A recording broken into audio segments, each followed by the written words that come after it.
Hey, what's going on, guys? I'm Dr. Boyce Watkins from Your Black World and the Black Business School, and I'm here at the All Black National Convention. We are down here in Houston, Texas. We're having an awesome time. You'll be able to check out some footage. I'll send you guys some clips of the convention as we go along. If you want to watch the live stream or the recordings of any of the previous conventions, just go to allblackeducation.com. That's allblackeducation.com. Anyway, so I wanted to comment real quick in support of a statement that was actually made that was kind of attacked by the griot, but it was made by a rapper by the name of Remy Ma. Remy Ma, I don't know much about her political disposition on other issues, so I can't vouch for her completely and entirely and co-sign on everything. But I will say that she made a statement that I thought was worth thinking about. It's not one that you could have to agree with or disagree with, but it's worth thinking about. Here's what Remy Ma said. Basically, she said that she said she does not understand why women who or anybody who claims to be a victim of sexual assault would go and ask for money before they ask for anything else. You're not asking for justice. You didn't file charges. You didn't tell nobody. So 2 years later, you come out and you ask for money. You sit next to Gloria Allred. You know, you're crying. Boo, it was so hard. It was so difficult. Okay, now give me a couple $1 million, right? And then you sign a non-disclosure agreement and take the money and everything else. She said that that's prostitution. She said money in exchange for sex acts is prostitution. And of course, those are harsh words. I mean, nobody would ever compare a victim of sexual assault to a prostitute. However, sometimes you have to really look at the truth and kind of break it down and say what's really going on here.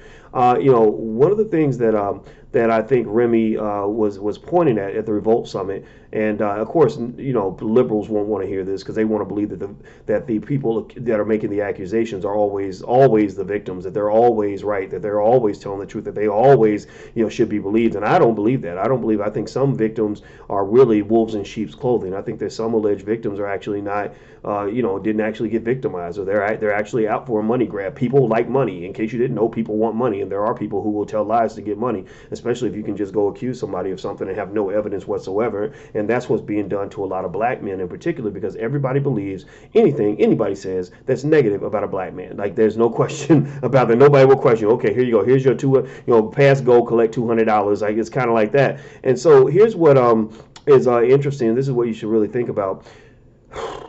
When you think about like the Antonio Brown case or any other case, I don't know if I was the only one. Tell me in the comments if you asked yourself this question. It's 2 years later. These things allegedly happened 2 years ago. No proof, none of that. And you didn't call the cops. You didn't file any reports. You kept going to his house. You kept looking him up, kept checking for him. This is not uncommon. This has happened in many cases with celebrity situations. And so did you not wonder, like, well, why didn't you call the police? Did you not wonder about the fact that most people who are victims of assault, even they have relatives that are victims of assault, they don't want to be around that person. They're not calling that person's house. They're not looking for that person. They're not trying to go hang out with that person. And so when you see a situation where somebody, first of all, they didn't ask for justice. They just asked for money. And they asked for, not right away, they asked for all this years later. And there is no evidence. And they're not behaving. They were looking for this person. They were happy to see this person. Don't you wonder, like, that's a little bit different from what you would expect. It doesn't mean every victim behaves the same, right? But you can't sit here and use some blanket excuse to say, oh, well, sexual assault victims respond differently to No.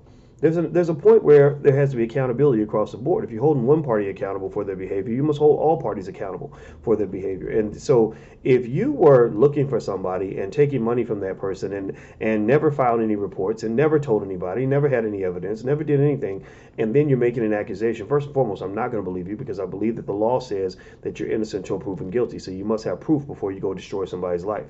Number two, if you're asking for the money before you're asking for the justice, you're going to be under suspicion. People are going to say, why are you so quick to go for the money, but you never went for the justice? You never filed charges. You never tried to get that person locked up. All you're trying to do is get paid. Number three, if you're only trying to get paid, and in many cases, people will take the money. Gloria Allred or somebody will say, well, just take the money, and they'll sign a non-disclosure agreement. A lot of the agreements that Gloria Allred and Lisa Bloom, her daughter, who actually, Lisa Bloom, they both actually worked with Harvey Weinstein as well. So just so you know, they play both sides of the fence. There's a New York Times article about how they actually used their connections with victims to help Weinstein in exchange for $900 an hour, right? So they really aren't invested in this either way. They just want the money. But she's actually had agreements with in which she got women to agree to remain silent about an alleged assault in exchange for money. So think about this. You didn't go to the cops. You didn't tell anybody. You didn't have any evidence. You make an accusation. You got paid. In exchange for getting paid, you signed a non-disclosure agreement, which means that this person, if this person really is a predator, then you are a threat to society as well, because you have just taken money and allowed a predator to go forward in his life and rape another person.